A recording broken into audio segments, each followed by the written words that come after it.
I'm Sol from Bilk. Cheers for watching Music News. Nice one.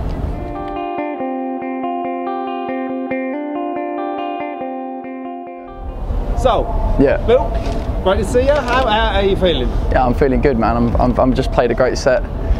South by Southwest at the Austin, Texas. Yeah, Velveeta Room down the road. Yeah, I'm feeling good, man. Yeah, I mean, you had a little bit of trouble with the finger, bleeding, very. Yeah, my finger started bleeding during this set. But that happens a lot, you know what I mean? It's happened a good few times. Yeah. So I just get on with it, you know what I mean? And I'm not gonna call the ambulance, you know what I mean? It's all good. Just carry on, man. Yeah, and with the last set, you broke your tooth as well. I did. I chipped my tooth. Yeah, it's not visible. It's only a little small chip, but I did chip it. Yeah. It's because I'm fucking going for it, and then I obviously hit the microphone. Do you know what I mean? The dangers of live music. Yeah. Tell me about it. Well, this is the thing. I broke my collarbone. I broke my collarbone, I broke my elbow, I broke my ankle, I fractured my skull, and it's all through doing different sports and skateboarding, and you know, I broke my skull on the night out. There's a song about it, you know, I got knocked out. There's a song about it. So I broke all these bones in my body, so I've chose music as the less sort of, the least, you know, I'm going to injure myself sort of thing to do. But I've still injured myself, so there you go. Classic, innit? Yeah, that's the way it goes sometimes. What, debut album, Bilk, self-titled, came out earlier this year. Yeah. Were you pleased with the reception? Really pleased with the reception, man. Like, the fans liked it, and that's what that matters to me, you know what I mean? I couldn't really, like, at the end of the day, like, getting in the charts and all that sort of thing, and how it goes, you know, worldwide and all the rest of it, it's just like, it's something you can't control, you know what I mean? You just got to put the music out and see what it does, and that's what we've done, and the fans love it. The fans are coming to the gigs and singing all the lyrics back, and a lot of people, I think the new music that we're putting out, it means a lot to new people, and also just being able to play it, you know, like, because obviously we was playing the old sound for a little bit, but it just didn't really feel right, because we've been wanting to get this new sound out there, and just having the album out it's just a good feeling, you know what I mean? So whether people like it or not or whatever, it doesn't really matter, although the reception from our fans has been really good. No, I mean, people like it. I mean, it sounds absolutely brilliant in a car, I can tell you that. I love it, do you know what I mean? We love it, we think it's great. You know? Where did you record it? We recorded it at I think it's called Edge Studios, I think. I'm not really sure the name of the studio, but London? Yeah, it was in like just outside of Manchester. Oh, Manchester. So like sort of like Macclesfield sort of way, I think. Yeah. And it was a little studio on a farm, and we recorded the album there, and did it in a space of about 2 weeks. And then we recorded some of the vocal in Manchester at a smaller studio, which was the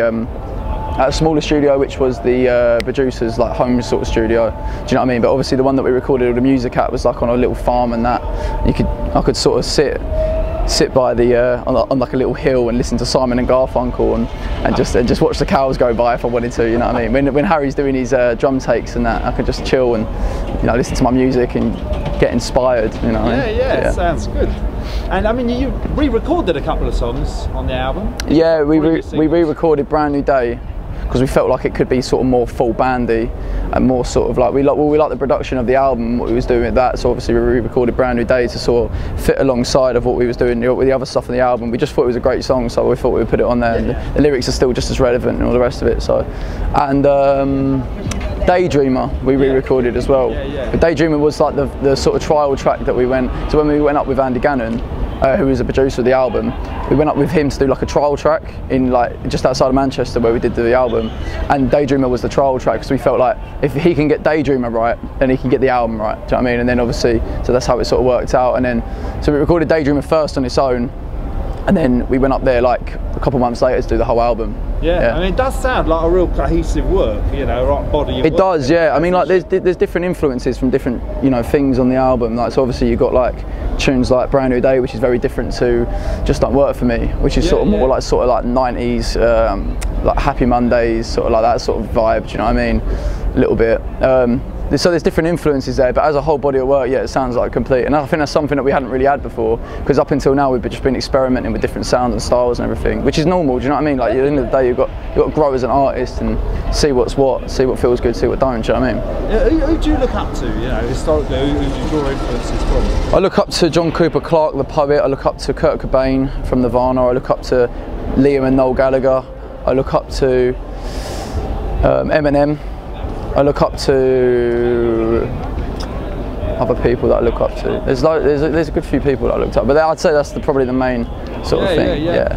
I'm probably forgetting someone, do you know what I mean? But, oh no, you're going to forget me. I have a few influences there, do you know what I mean? People that I think are great, you know. In the UK, I mean, I've been lucky enough to see you loads of times, but you built up a real hardcore fan base that love you, you know every song, do great, like they've got their own moves to every song that you do. Yeah, that must be pretty good when you're up on stage. Yeah, it's great, man. It's great. I mean, like the fans, I think they just resonate with what we're doing. You know what I mean? They resonate with the fact that we're bringing a rock and roll energy to music now. That's actually like fun and something they can get behind and jump around to. And I also think a lot of the fans resonate with the lyrics as well, because it's just real shit. You know what I'm saying? Absolutely. Like the songs that I write come from a real place. It's not manufactured. You know, it isn't just some sort of co-written sort of body of work that doesn't really mean much. That's kind of soulless and doesn't really have any heart to it. This is like actual stuff that's like I'm documenting my life in my music. You know what I mean? My music means a lot to me, so it means a lot to other people. And I think if you can tell your truth to people, then they'll resonate with that, because people are not too dissimilar, you know what I mean? So when you hear someone else's truth, you often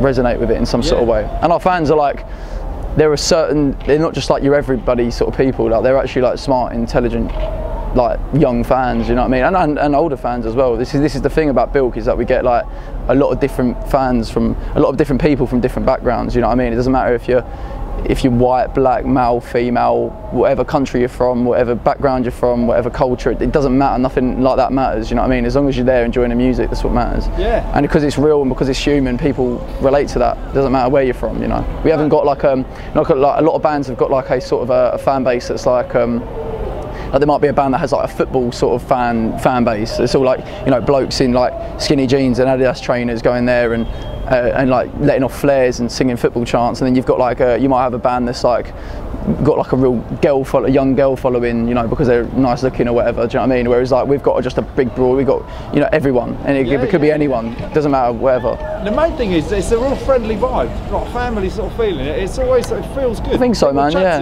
yeah. Different people like talking all the time. We just don't sort of take advantage, like we don't take advantage of what we've got going on. And like I suppose like this is the thing, like we always chat to the fans after the shows and that, and it's not because we feel like we have to, it's just because we want to, do you know what I mean? Like I want to know who these people are and chat to them and hear their stories and hear where they're coming from. I find it interesting, do you know what I mean?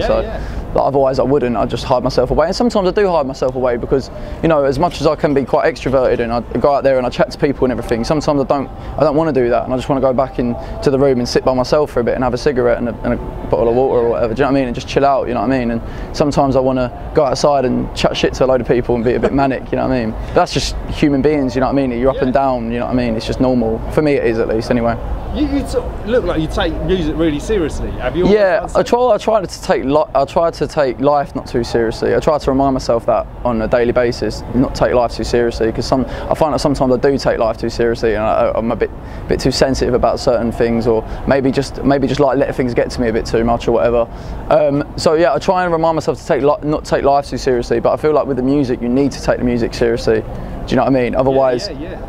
You don't care about it, and it's like something I care about because it deserves to be cared about, you know what I mean? It's not just like swimming or something. I don't know, do you know what I mean? But it's a real thing, and it means a lot, so I suppose that's why I do it. You can hear that. Yeah, for sure, man. How does the songwriting process work with you? So I normally write a bit of music, and I write the songs in my bedroom, so I write like on the acoustic guitar most of the time.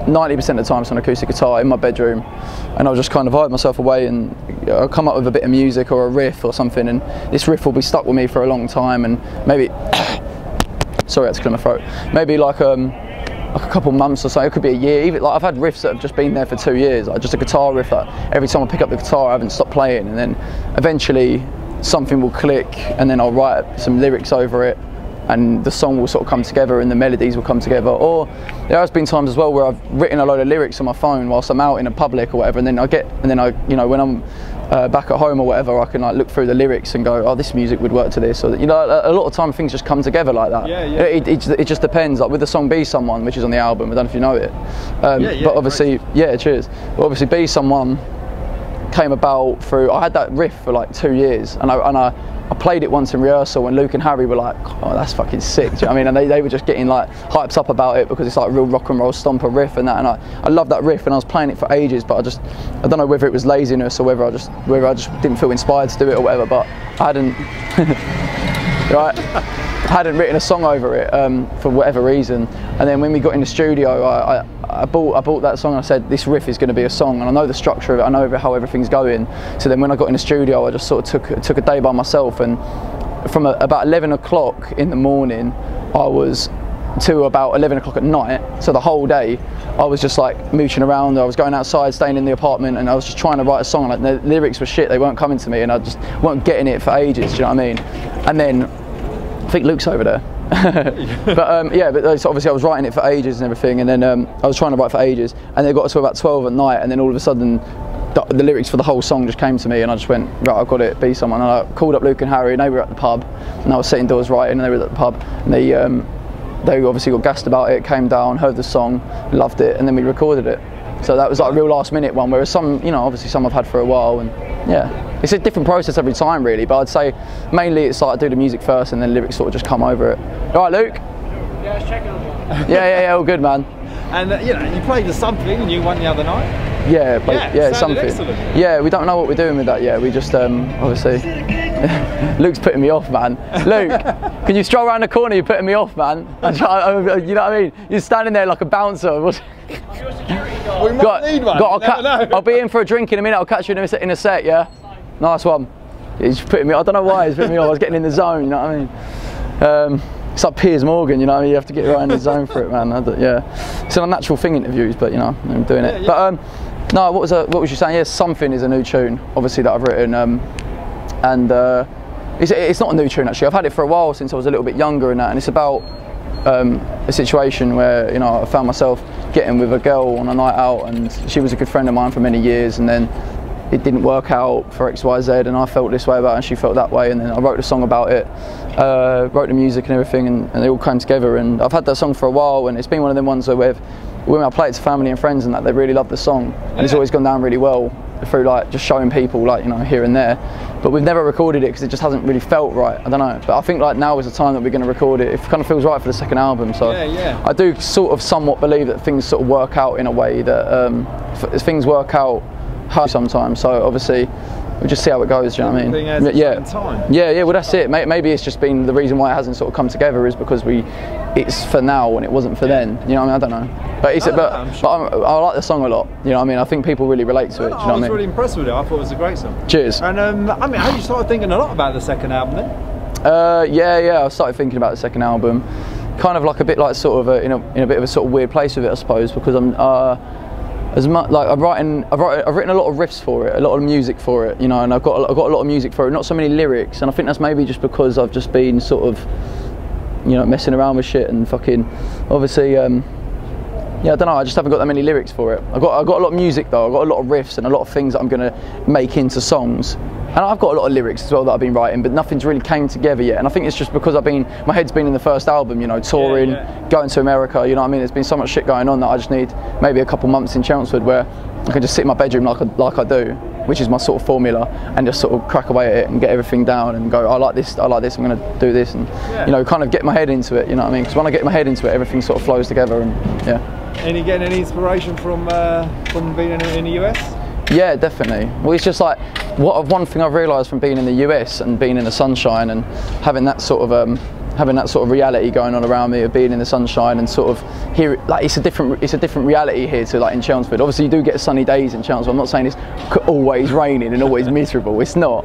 Obviously, you do get sunny days, but it's different. It's so different. The surroundings different, and I think one thing I've realised is how much your surroundings influence your writing and what you write about and your sound and what it sounds like, what it feels like. You know what I mean? Like I've been sort of writing some bits that are a bit more sort of like almost country inspired, and I think it's because I'm in the deep south. It's sort of I don't know, something about that. But so obviously I've been writing.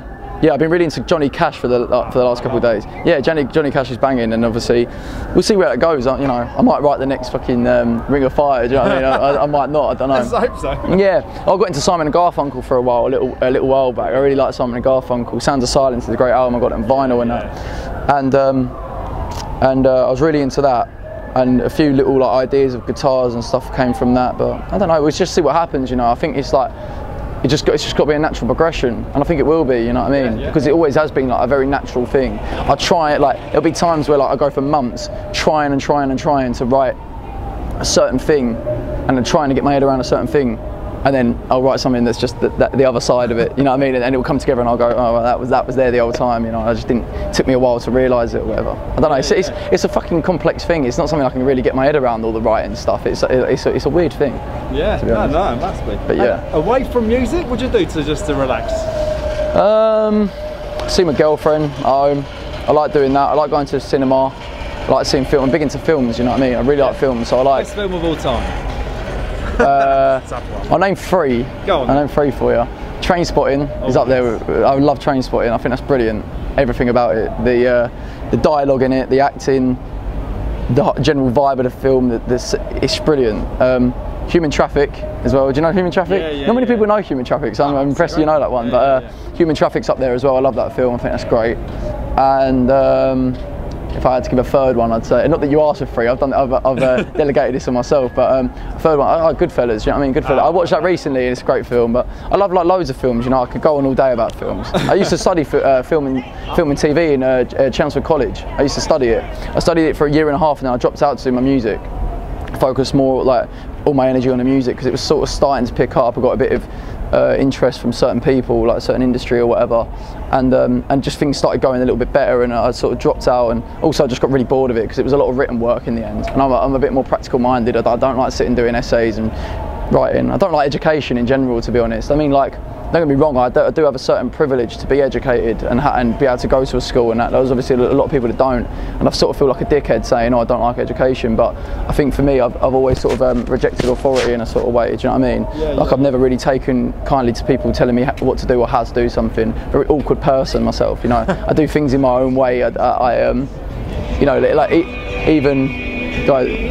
even when like I'm buttering some toast or whatever, my mum will be like, you're doing that in the weirdest way, let me show you how to do it. She gets all frustrated, do you know what I mean? Because I do things my own way and then I stick at it. Like, I don't do things how they should do. But I think that's a good thing because it's enabled me to pick up my own guitar style where I play guitar, and it's a funny thing because what I play is really simple. It's not too complex, but I find that a lot of people struggle to play the same way I do. I see a lot of people play covers, and I know a lot of guitarists that will play Bilk songs on guitar, and it never ever sounds like how when I play it. And I think it's because I got my own style. I did a couple lessons with a guy called Dave back in Chelmsford, and he was teaching me guitar. He was trying to teach me Jimi Hendrix and stuff, and I like Jimi Hendrix now, but at the time I just wanted to smash out some power chords and write what I felt, you know what I mean? I didn't want to like listen to some guy tell me how I should do this and how I should do that. It's why I didn't take music for GCSE, even though I've always liked music. It's why I didn't go to college for it or go to school. I've never been taught. I don't know how to read or write music. I just do it all by feel and all by ear. Yeah. Well, with the film start, I mean, do you ever think about doing a documentary? What, like filming one myself or being in one? About Bilk. Using your sort of film. Well, I know a few filmmaker mates because obviously I met them at college doing film. So maybe I'll do like maybe like that. I know my mate Taylor who does film. He's been wanting to do a Bilk documentary for us for a while, and I think maybe something like that could be cool. Yeah. But yeah, I don't know really. I don't know. I think I'd like to make my own film in the future. I'd like to direct a film in the future and write and do screenwriting and stuff. I'm into creativity. You know? I'm into writing stories and coming up with. I like the idea of coming up with characters, and that's what I like about Trainspotting. You've got so many great characters in it, like Begbie. You know, he's small but he's intimidating. You know what I mean? And Mark and Sick Boy and like all the characters in it. It's great, and I like that. You know what I mean? I'm really into that sort of stuff. So yeah, probably I'd like to direct a film later in my life, maybe. Like, do you know what I mean? Once I'm done with the music, because obviously there'll be a point where I might go, oh, do you know what? I'm going to pack this in now and give it a rest and let some other younger kid from Essex fill my boots. You know what I mean? And sort of, you know, pack it in and just direct the next Jaws or something. Excellent. Well, look forward to that. Yeah. Thanks a lot for your time. It's been a pleasure. Cheers, Someone man. that hasn't got into Bilk yet, what 3 songs would you say? Check these out online. They sort of sum us up as a band. I'd say Daydreamer. Check Daydreamer out. I'd say check Fashion out, and I'd say check Just Don't Work For Me. Yeah, because it's a bit different. You know what I mean? So you got like Daydreamer, Just Don't Work For Me, and Fashion. They're all sort of their own thing, and I think all of them sort of sum it up. You know what I mean? So. Excellent. Thanks a lot for your time. Nice one, man. Pleasure. Appreciate it. Anything else to say to Music News watchers? Just keep the faith. You know what I mean? Every day it's a new day. You know, if yesterday was shit, tomorrow might be great. You know what I mean? It might not be, but you got to carry on doing your thing. Be yourself. Always remember to be yourself. Don't like let other people sway who you are and what you're about and what your attitudes are. And be true, be honest, stand up for what you believe in, keep the faith. You know what I mean? Brilliant. Thanks a lot. Nice one. Cheers, man. Nice one.